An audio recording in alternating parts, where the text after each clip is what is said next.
(70년대) 말 (80년대) 초에 되게 유행했던 책이 있습니다.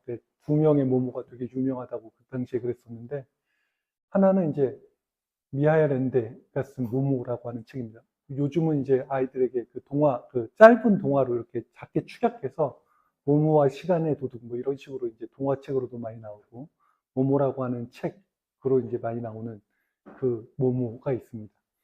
또 하나의 모모는 자기 생 앞에서라고 쓴 책입니다.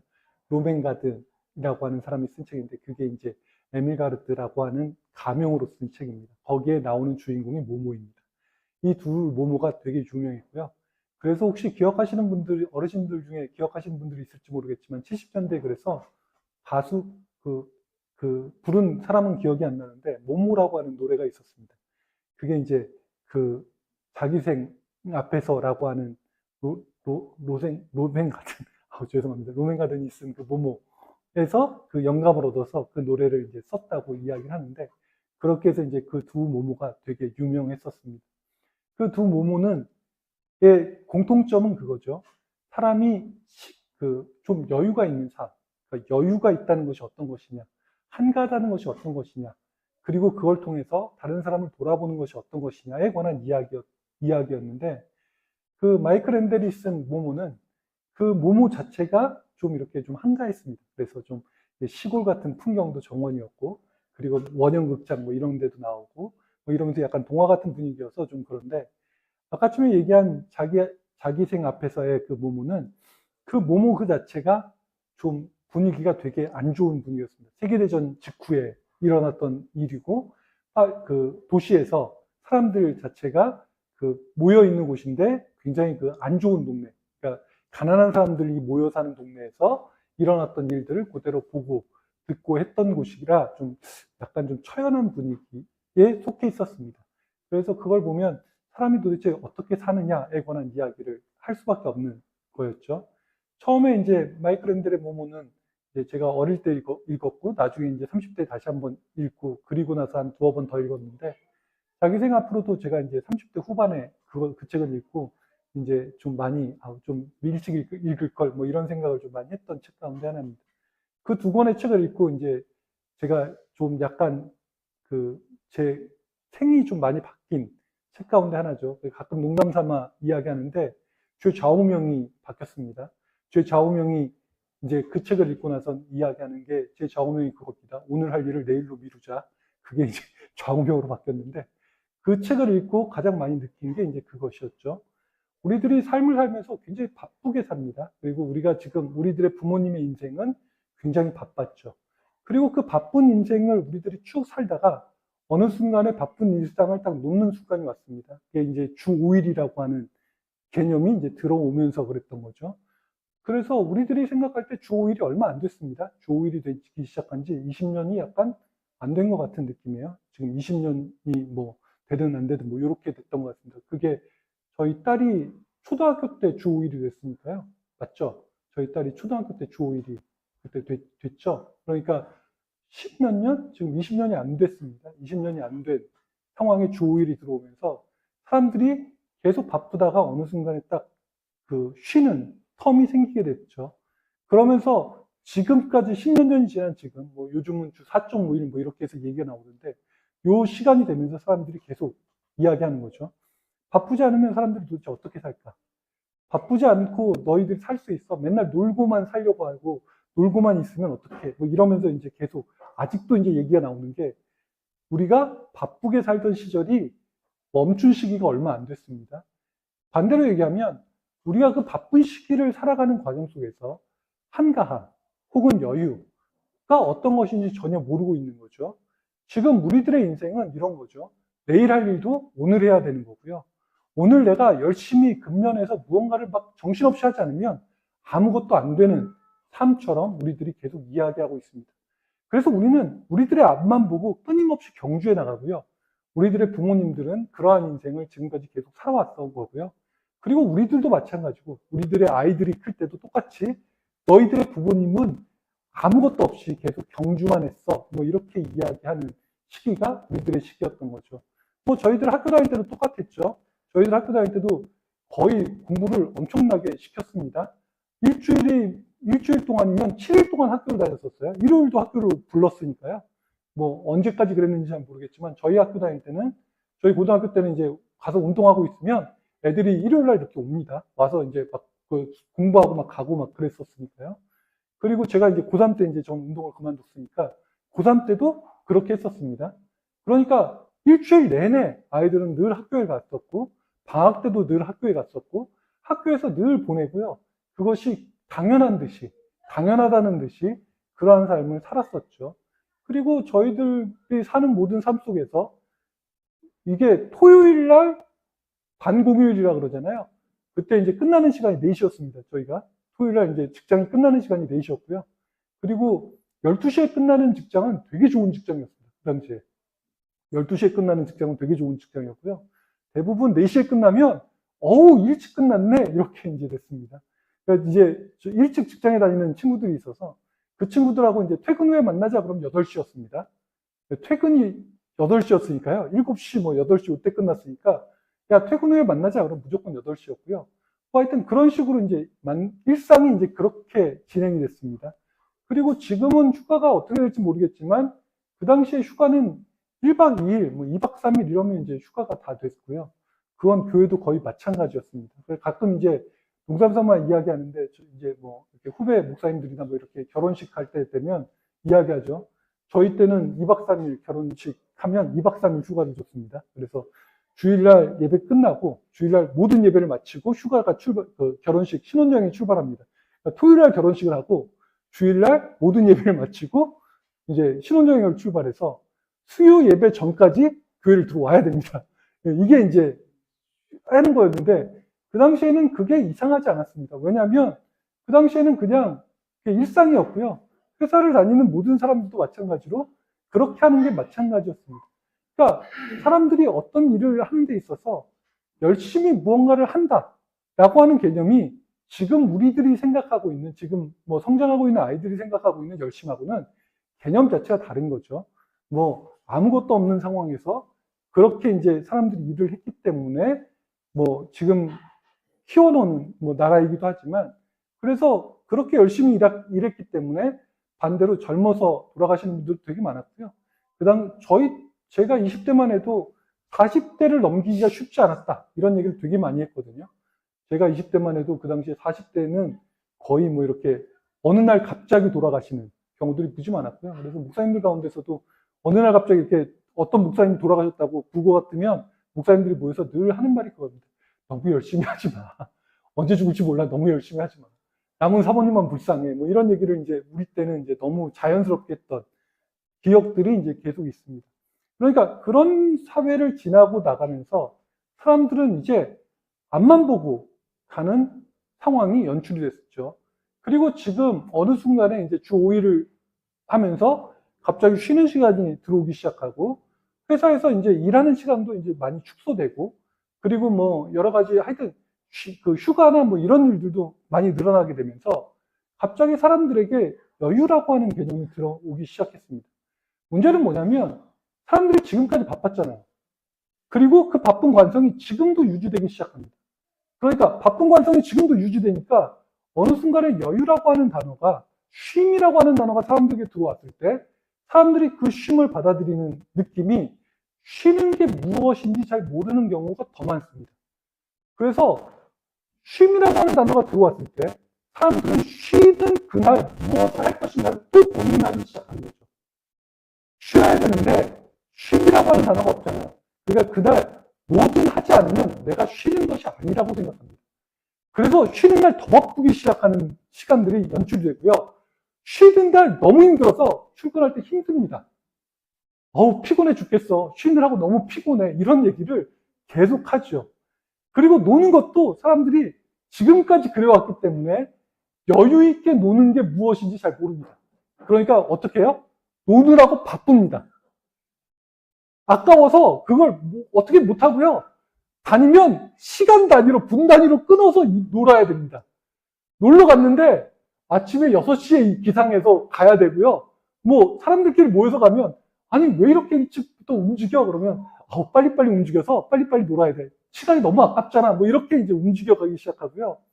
쉬는 날, 야, 집에서 좀 뭐 하자 그러면, 아깝게 집에서 뭘 그렇게 해. 빨리 나와. 이래서 뭔가를 해야 되고요. 그러니까 지금까지 여유가 없이 지냈던 삶에 사람들이 쉼이라고 하는 단어가 들어오니까 그 다음에는 이 쉬는 게 아닌 거죠. 그 다음에는 내가 가만히 있으면 무언가 뒤처지는 것 같고 안 되는 것 같으니까 쉼이 없이 또 계속 갈 수밖에 없는 상황이 생기는 거죠.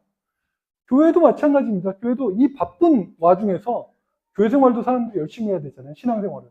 그러니까 그 당시에는 신앙생활도 같이 열심히 합니다. 그래서 교회 오면 쉬지를 못해요. 일주일 동안에 와서 주일날 와서 쉬어야 되는데 사람들이 일주일 내내 사회에서도 일하고 교회에서도 일하고 그리고 주일날 회사 안 가는 사람들은 교회 와서 또 쉬지 못하고 또 일하고 뭐 이런 식으로 해서 주일날이 되면 사람들이 더 피곤해서 월요일날 회사 가고 뭐 이런 일들이 계속 반복이 되는 것도 마찬가지인 거죠. 교회 와서 쉬세요. 아무것도 하지 마세요. 그럼 사람들이 불안합니다. 왜 아무것도 하지 말라 그러지? 도대체 왜 그러지? 무언가를 해야 되고 무언가를 열심히 무언가를 해야 되는데 왜 저렇게 얘기하지? 뭐 이런 식으로 이제 사람들이 생각하고 움직여가게 되는 거죠. 휴식이나 쉼이 존재하지 않기 때문에 사람들은 여유가 없습니다. 여유가 없다는 얘기는 주변을 돌아볼 수 있는 환경이나 시간이 전혀 없다는 거죠. 이게 단순히 주변을 돌아볼 수 있는 시간이나 환경이 없는 게 아니라 나 자체를 돌아볼 수 있는 시간 또한 존재하지 않다는 얘기입니다. 그러니까 내가 누구인지 사람들이 끊임없이 고민하죠. 우리나라에서 제일 큰 고민은 제가 어렸을 때부터 시작해서 지금까지 계속 내가 누구인가입니다. 내가 누구인가.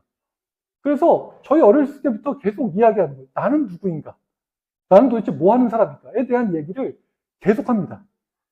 그래서 그런 쓸데없는 생각 하지 마! 이런 얘기를 되게 많이 듣고 청년 시절을 보냅니다. 그래서 지금 아이들도 똑같죠. 쉬는 시간이 있고 또 뭐 여유 있는 시간이 있을 것 같은데 그 아이들도 똑같은 고민을 합니다. 내가 누구인가?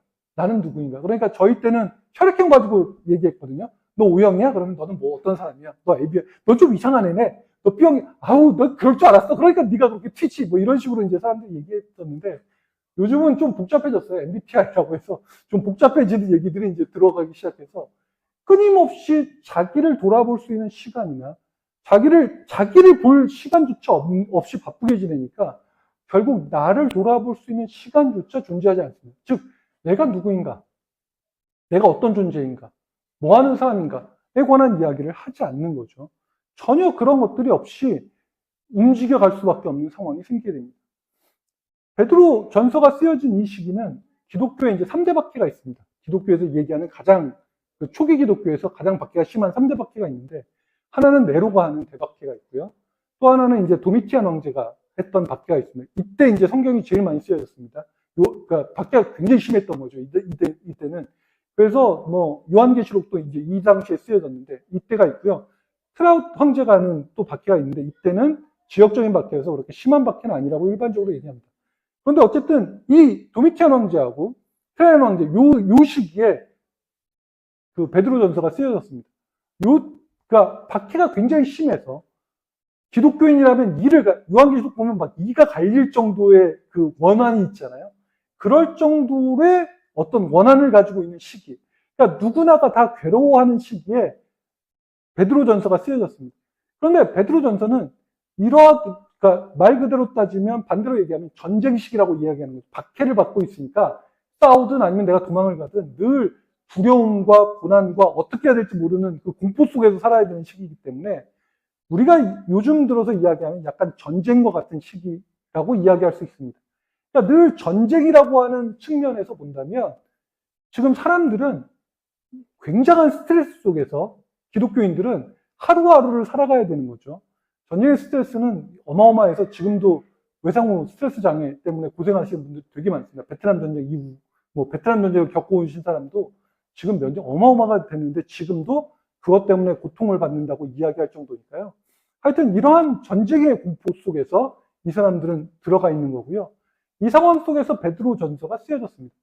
그런데 베드로전서를 읽다 보면 이 어마어마한 고난, 이 박해를 가함을 당하고 있는 이 순간에 이 사람들이 이게 박해를 이렇게 심하게 당한 사람들이 쓴 얘기인가?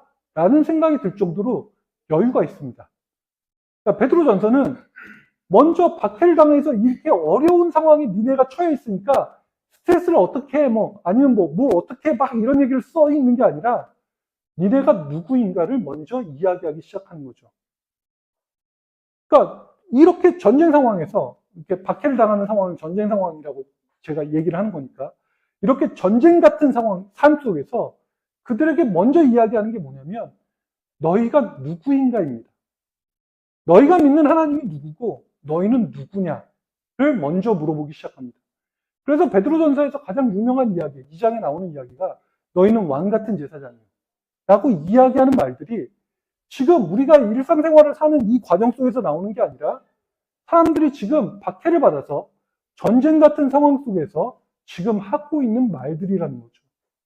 그들에게 이야기합니다. 너희는 누구냐? 너희가 믿는 그리스도는 어떤 분이고 너희는 지금 그 그리스도 가운데 어떤 사람들이냐? 너희가 지금 어떤 사람들인지 너희는 먼저 생각하라고 이야기하고 있습니다. 내가 누구인지, 내가 어떤 사람들인지를 먼저 알아가는 것. 그것이 그들이 가지고 있는 가장 중요한 모습이라고 하는 거죠. 세상이 어떻게 흘러가든, 세상이 전쟁을 통해서 가든, 세상이 막 그 난리, 버거지를 피우는 상황이 되든 상관없이 내가 누구인지를 먼저 찾아가는 과정 속에서 내가 나를 알아가는 과정 속에서 우리는 하나의 여유를 알아갈 수 있다고 말하는 겁니다. 그래서 베드로전서는 그러한 어마어마한 박해 시기, 아까 집에도 얘기한 3대 박해 중에 2가지의 박해가 연달아 일어나는 이 시기라고 생각할 수 없을 정도로 사람들이 읽으면서 이 사람들은 어떻게 살아? 이렇게 힘든데 어떻게 살아? 라고 생각할 수 없을 정도로 그냥 여유 있는 이야기처럼 움직여갑니다. 그리고 그 속에서는 그 여유 중에 하나는 바로 내가 나를 바라보는 방식에서 출발한다는 거죠. 그리고 내가 나를 바라보는 방식에서 출발해서 이 성경은 이제는 주변을 바라보는 방식으로 움직여가기 시작합니다.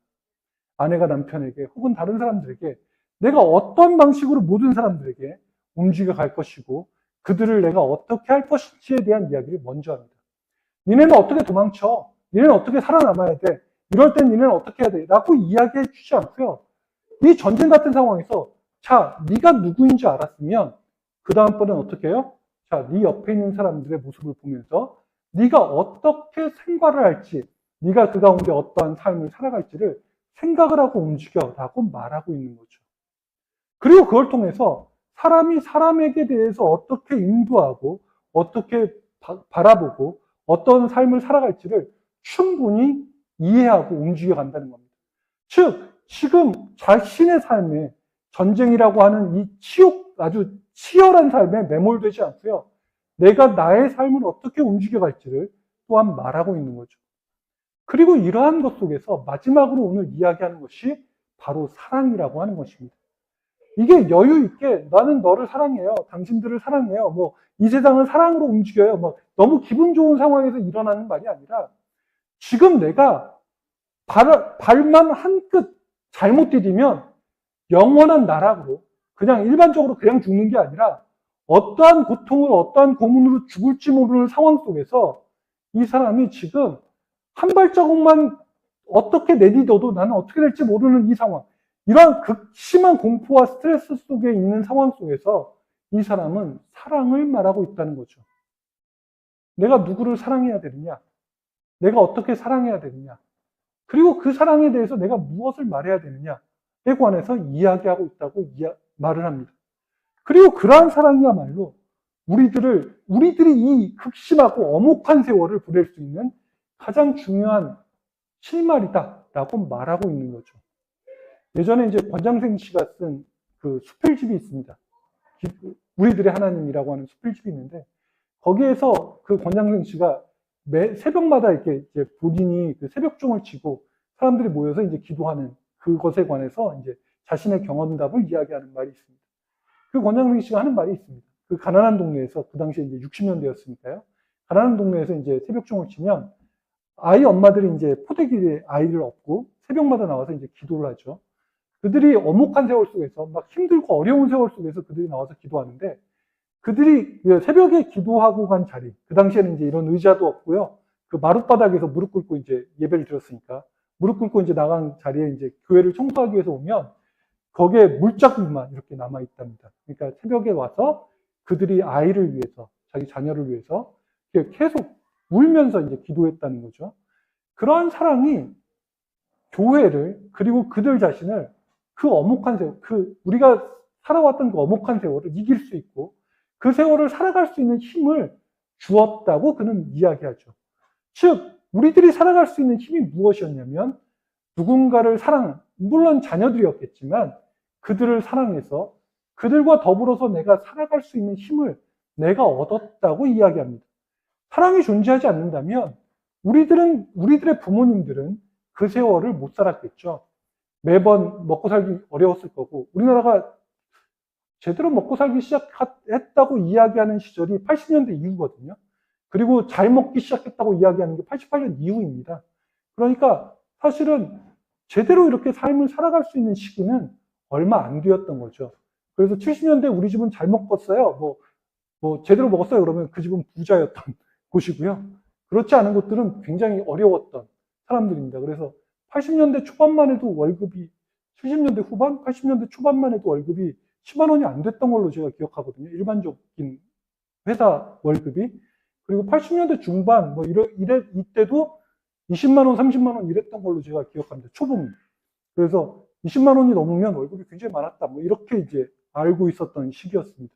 그러니까 상상할 수 없는 그 어려움들이었던 거죠. 그것도 이제 우리가 이야기하는 일반적인 회사에 다녔던 회사원들의 월급이었으니까요. 그게 이제 공사장에서 일하고 이러신 분들은 훨씬 더 낮았겠죠. 이런 삶을 살았던 사람들에게 그들이 삶의 원동력이 무엇이냐고 이야기한다면 그들이 그렇게 사랑할 수 있는, 무언가 사랑할 수 있는 시간을 전달했기 때문이다 라고 말하고 있는 거죠. 반대로 얘기하면 지금보다 그때가 훨씬 더 자신들에 대해서 다른 사람을 바라볼 수 있는 여유가 존재했었다라고 이야기할 수 있었겠죠. 지금 우리들은 누군가를 사랑할 수 있는 시간이나 어려움을 돌아볼 수 있는 시간이 존재하지 않았습니다. 그러니까 그 당시에는 자녀들을 그만큼 사랑해서 자녀들을 위해서 자기가 몸이 피곤하고 어려움에도 불구하고 새벽에 나와서 울면서 기도할 수 있는 그러한 여유는 또한 내가 다른 사람을 바라볼 수 있는 여유로 움직여 갑니다. 그래서 우리가 이제 그 당시에는 정이 있다고 자꾸만 이야기하는 이유도 마찬가지인 거죠. 그 당시에는 지금이나 정이 있어봐야 얼마나 있었겠어 라고 이야기하지만 내가 내 자녀를 위해서 그렇게 울 수 있는 마음은 반대로 얘기해서 내가 다른 사람의 자녀를 바라보면서 울 수 있는 여유가 존재하는 거고요.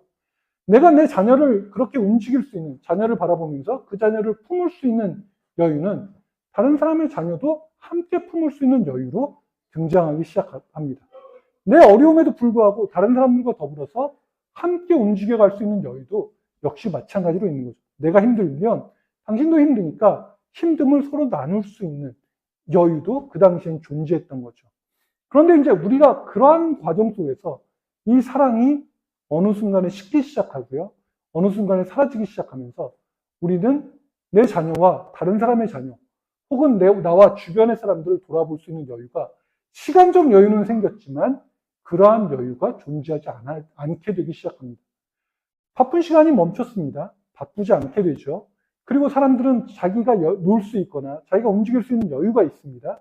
그럼에도 불구하고 본인들은 본인의 삶, 본인이 누구인지도 알지 못하고요. 말 그대로 내가 누구를 어떻게 사랑하는지도 모릅니다. 그리고 지금은 사랑하는 게 아니라 사랑을 받지 못한다는 것에 더 많은 초점이 있는 거죠. 나는 어릴 때부터 누구에게 사랑을 받지 못했어. 나는 누가 사랑해주지 못했어. 나는 누군가의 사랑을 갖지 못했어. 라고 이야기하기 시작하면서 우리는 더욱더 더 바쁜, 더 어려운 삶에 매몰되기 시작합니다. 어쩜 우리는 누군가와 비교하기 시작하면서 그 매몰됨이 열등감으로 더 움직여가기 시작하고 그래서 나와 다른 사람을 바라보거나 인정하거나 움직여가지 않는 거죠. 어려운 사람에 대해서 우리는 그래서 어렵다고 하는 사실을 그들에게서 자꾸만 빼려고 노력합니다. 다른 사람이 어려우면 그걸 통해서 내가 어떠한 이익을 얻을 수 있을 것인가에 관한 이야기를 하게 되는 거죠. 그래서 무엇을 위해서 기도할 것인가에 대한 이야기를 할 때 그 기도에 대한 생각도 역시 마찬가지로 계속 어그러지기 시작합니다. 내가 한가하거나 내가 여유롭지 않기 때문에 내 주위를 돌아볼 수 있는 시간이 존재하지 않고요. 내 주위를 돌아볼 수 있는 시간이 없기 때문에 우리는 다른 사람의 아픔을 아파할 수 있는 여유조차도 없는 거죠. 그리고 내가 그 사람에 대해서 더 알아보거나 함께 하려고 하는 여유조차도 없습니다. 그래서 우리의 기도는 자꾸만 허망한 이야기를 하게 되는 거죠.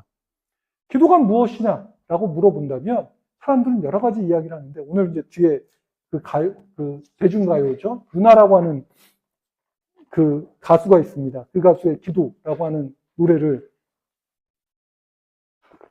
적어놨는데, 이 사람이 이 노래를 제가 처음에 들을 때 목사보다 낫다 이런 생각을 했었습니다. 가끔 이제 가수들이 노래를 부르면 야, 이 목사보다 낫다 이런 생각을 되게 하는데, 기도가 무엇인지에 대해서 기도는 이런 겁니다.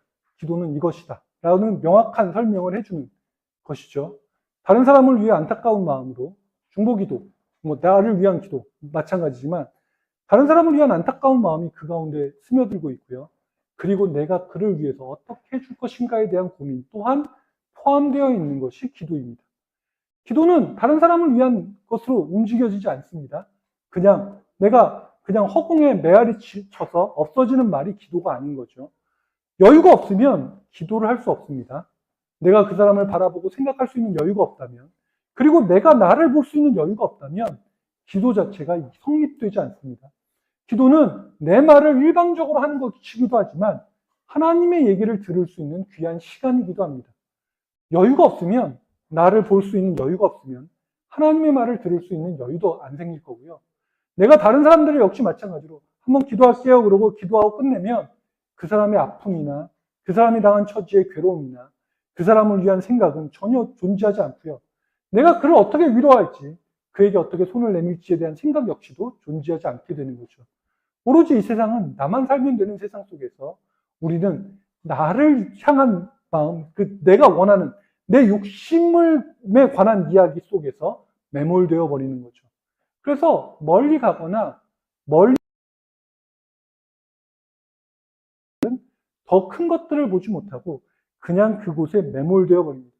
그래서 오늘 이야기합니다. 마지막 때가 가까울수록 베드로는 이렇게 차리고 근신합니다. 정신을 차리고 근신해야 되는데, 정신을 차리고 근신하는 가장 중요한 목표는 기도하는 겁니다. 그래서 내가 정신을 차려야 되는 건 세상이 나를 움직여가고 세상이 나를 여유 없게 막 이건 그런 거야 저런 거야 그러고 끊임없이 몰아갈 때 그것에 관한 이야기를 하는 것이 아니라 정신을 차려서 내가 근신하는 겁니다. 근신은 움직이지 않는 거죠. 우리가 근신시키면 어떻게 해요? 학교에 나오지 마, 근신해 라고 이야기하면 내가 학교에 들어가지 않습니다. 밖에 빠져 있죠. 그리고 밖에 빠져서 그걸 바라봅니다. 그것이 바로 기도입니다. 내가 나를 지금 바쁜 세상 속에서, 정신없는 세상 속에서 내가 그 모든 것들을 내려놓는 거죠. 그리고 한 발 뒤로 물러가는 겁니다. 아까쯤에 말씀드렸죠. 오늘 할 일을 내일로 미루고 한 번 뒤로 물러나는 거죠. 오늘 할 일이 진짜 오늘 할 일인가? 그것이 오늘 진짜로 해야 될 일인가? 를 바라볼 수 있어야 합니다. 그리고 그것에 관해서 우리가 생각해야 되는 거죠.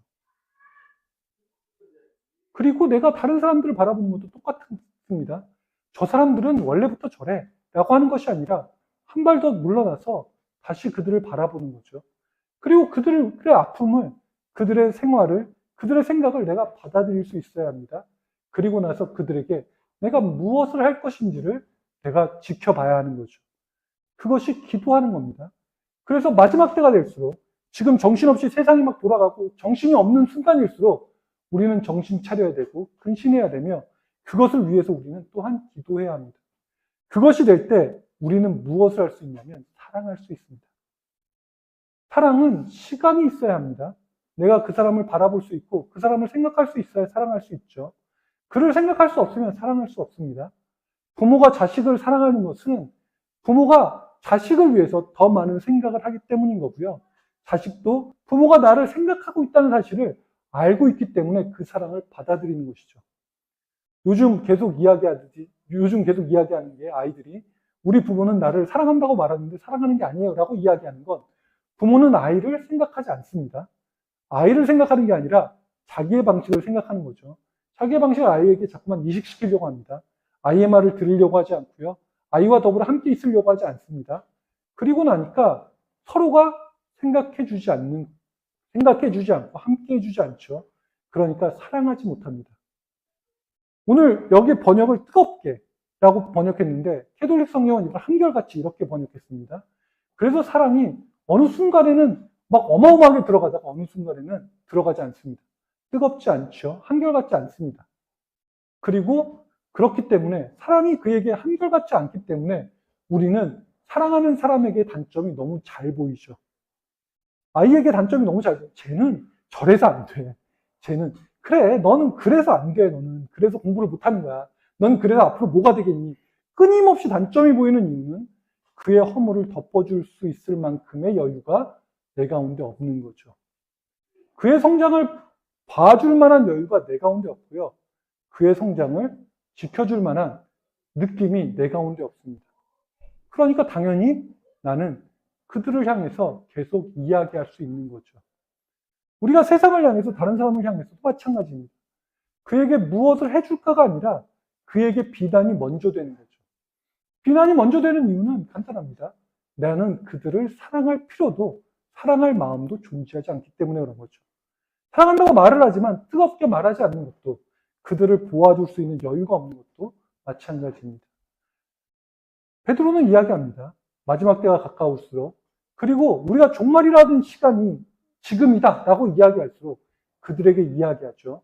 지금 내가 너무 급하고 전쟁 같은 상황을 겪고 있는 상황일지라도 우리는 내 자신이 누구라는 것을 인지하면 그 다음번에는 내가 지금 죽겠어요가 아니라 나 말고 다른 사람들을 돌아볼 수 있는 여유를 가지게 되고 그리고 나서 그들을 사랑할 수 있는 마음을 품게 된다고 말입니다. 세상이 지금 막 정신없이 돌아가고 있죠. 각 개인 너무 힘들 겁니다. 저도 막 죽겠습니다. 뭐 이런 얘기들이 계속 나오고 있는 세상입니다. 내가 죽겠고 내가 힘들고 내가 어려울 때 하나님은 우리에게 아우 힘들지 내가 힘들지 않게 해줄게 라고 말해주지 않습니다. 하나님은 어쩌면 우리들에게 베드로 전서에 쓰여있는 말처럼 진짜 어디에서 무슨 선비가 얘기하듯이 한가하게 나와서 한가한 얘기를 하고 있을지 모릅니다. 난 지금 죽겠는데 난 내일 죽을 것 같은데 자 너는 누군지 아니? 이런 얘기 하고 있는 거죠. 아니 일단 해결해주고 그런 얘기를 해주면 상관이 없는데 당장에 죽을 것 같은데 자 넌 누군지 알고 있니? 이런 얘기 하고 있고요. 나는 당장 오늘 저녁에 죽을 것 같은데 자 옆에 있는 사람을 한번 지켜봐봐. 그 사람이 얼마나 힘들지 아니? 뭐 이런 얘기 하고 있고요. 자 그들을 사랑해봐. 이런 얘기 하고 있고요. 이러한 한가한 얘기를 지금 하고 있을 때 우리들은 그걸 받아들일 수 있느냐? 성경은 이야기하죠. 그렇게 살아야 숨을 쉬고 살 수 있다고 말을 합니다. 그리고 우리들의 부모님들이 그렇게 살아갈 때 자녀들이고 이웃들이고 그렇게 살아갈 수 있을 때 그들이 엄혹한 삶을 또한 살아갔고 지금 그들이 이야기할 때 과거를 돌아보며 그때는 그런 게 좋았어. 좋긴 뭐가 좋았어요? 저도 이제 많이 안 살아봤지만 70년대부터 이렇게 살면 그때 별로 안 좋았어요. 별로 안 좋았어요. 죄송합니다. 너무 힘들어서 별로 안 좋았어요. 그런데 그 당시에 사람들이 이야기할 때 이야기하죠. 그때는 그래도 뭔가 좋았어. 라고 말할 수 있는 무언가가 존재한다는 거죠. 그리고 지금은 그때는 안 죽었어요, 사람들이. 그때는 자살하거나 이러면 뉴스에 나왔습니다. 지금은 자살하면 뉴스에 안 나와요. 그냥 일상적이 됐습니다. 그때는 자살하면 그게 일상적인 게 아니거든요. 그러니까 자살하면 뉴스에 나왔습니다. 누가 죽었다고. 요즘은 일가족이 죽어도 뉴스에 잘 안 나옵니다. 그게 너무 일상이 돼서 죽어도 별 큰 의미가 없습니다. 고독사 막 엄청 심하게 뉴스에 나온 적 있잖아요. 지금은 고독사 너무 많아서 뉴스에 안 나옵니다. 선별해서 나옵니다. 이상한 고독사 뭐 이런 것들만 선별이 나오는데 나중에는 이제 그런 것도 안 나올 거예요. 너무 많아서. 그러니까 사람들이 지금 그때보다는 훨씬 더 나은 삶을, 훨씬 더 여유가 있는 삶을 여유가 있게 살고 있는 것 같지만 사실은 그렇지 못함을 보여줍니다. 하나님은 우리에게 이야기하죠. 지금 죽을 것 같고 바쁘고 힘들 때 하나님이 이야기합니다. 그럴 때 더 여유를 가지고 지켜보라고. 그리고 나를 보는 게 아니라 주변을 보라고 이야기합니다. 그리고 주변과 더불어서 함께 사랑하며 살아가는 것이 그 전쟁과 같은 엄혹한 세월을 이길 수 있는 힘이듯이 우리가 나아가는 삶을 이길 수 있는 힘임을 알려주고 있죠. 그리고 그것이 살아남은 우리들의 부모 세대가 우리들에게 보여준 또 다른 모습일 수 있습니다. 이 시간 우리들이 하나님이 보여주신 것, 그래서 마지막은 서로 사랑할 수 있는 그 시간, 그래서 이 시간이 우리들 가운데 사랑할 수 있는 시간이 되는 귀한 은혜가 되기를 축원드립니다. 기도하겠습니다. 하나님 감사드립니다. 주님께서 저희들과 함께 해주심을 감사드립니다. 저희들이 이 삶을 살아가며 사랑할 수 있는 삶이 우리들 가운데 있을 수 있도록 인도해 주시고 이 삶을 통해 저희들이 사랑을 향해 나아갈 수 있도록 주님께서 함께하여 주시옵소서. 함께해 주시는 하나님께 감사드리며 예수님 이름으로 기도드립니다. 아멘.